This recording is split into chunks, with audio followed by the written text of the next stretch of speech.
Good morning students. आज हम करेंगे चैप्टर नंबर 9 के शब्दार्थ। आपने चैप्टर अच्छे से रीड किया होगा। इसमें एक क्या थे, सेठ मोहनलाल, और वो उनका जो मन था वो बहुत ही अशांत रहता था।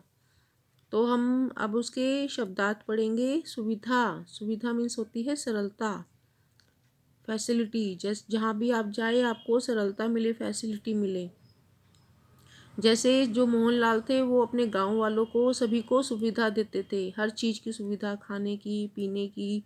ज्ञानी मीन्स होता है बुद्धिमान, बहुत ही होशियार। उपस्थित, हाजिर, प्रेजेंट, जैसे आपकी हाजिरी लगती है स्कूल में। तत्काल, उसी समय। प्रतीक्षा, राह देखना। शांति, संतोष। स्वभाव, आदत, हैबिट। क्षण, पल। निर्धन, गरीब। भरोसा, यकीन। कल्याणपुर नगर में सेठ का क्या नाम था? बताओ बेटा, आपने चैप्टर पढ़ा मोहनलाल। एक दिन नगर में कौन पधारे? संत पधारे थे। एक दिन नगर में संत पधारे थे, जो साधु महात्मा होते हैं, संत। सही विकल्प पर सही का निशान लगाइए। सेठ मोहनलाल किस नगर में रहता था? घाटापुर में, कल्याणपुर में, शंभुनाथ में। आपने चैप्टर पढ़ा, बताइए कहाँ रहता था? यस, कल्याणपुर में। संत का स्वभाव कैसा था? सरल, चतुर या गुस्से वाला? सरल। सेठ के पड़ोसी कैसे थे? अमीर, गरीब या कोई नहीं, गरीब। सेठ माता पुत्री के लिए क्या लेके गए? भोजन। ये कुछ सेंटेंस है बेटा, आपको चैप्टर में से ही रीड करके कंप्लीट करने हैं। आपने चैप्टर रीड किया, साथ के साथ इसको कंप्लीट करना है। सेठ के पास बहुत सा क्या था? धन। आपकी इच्छा पूरी होगी। किसने कहा था ये? संत ने कहा था। आज का भोजन तो मेरे पास है, मुझे भगवान पर भरोसा है। संतोष ही सबसे बड़ा धन है। सही मिलान कीजिए। सेठ का मन क्या था? अशांत था। संत बहुत क्या थे? ज्ञानी थे। कल की चिंता मुझे नहीं। संतोषी परिवार पूर्ण सुखी होता है। सबसे बड़ा धन, संतोष सबसे बड़ा धन है। सेठ का मन क्यों अशांत था? क्योंकि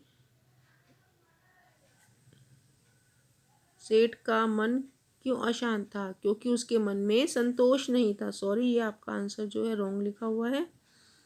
क्योंकि सेठ का मन में संतोष नहीं था, इसलिए सेठ का मन अशांत था। संतोष मतलब अभी मैंने आपको बताया, सेटिस्फैक्शन। उसके मन में कोई सेटिस्फैक्शन नहीं थी, संतोष नहीं था, इसलिए सेठ का मन अशांत था।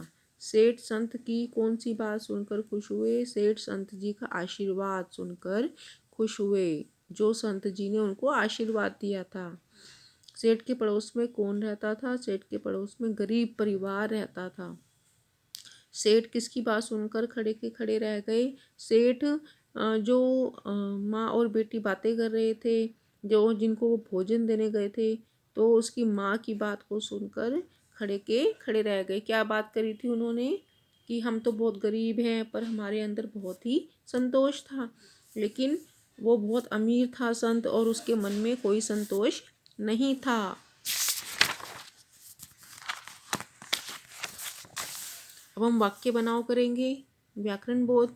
धन, जैसे कि आपको पता है, कुछ आपको वाक्य दिए जाते हैं, आपको उनको सेंटेंस में लिखना होता है, शब्दों में लिखना होता है। धन, संतोष सबसे बड़ा धन है। आशीर्वाद, हमें बड़ों का आशीर्वाद लेना चाहिए। निर्धन, राम बहुत निर्धन है। भोजन, हमें समय पर भोजन करना चाहिए। उचित सर्वनाम आपको पता ही है, जो आपने सर्वनाम किए थे, मैं, तुम, वह, उसे, तो वो यहाँ पर आपको लिखने हैं। वह मेरा मित्र नहीं है। तुम कहाँ जा रहे हो? उनके पास बहुत धन था। मुझे क्या करना होगा? ये कठिन शब्द आपको नोटबुक पे लिखने हैं बेटा, और इनको 2-2 बार पढ़ना है। अब है आपको एक अनेक शब्दों के लिए एक शब्द है ये। जिसके पास धन हो, अमीर। जिसके पास धन ना हो, निर्धन। जिसके पास ज्ञान हो, ज्ञानी। जो पढ़ा लिखा ना हो, अनपढ़। पड़ोस में रहने वाला, पड़ोसी। आपका जो चैप्टर है ये कंप्लीट हो चुका है। Thank you.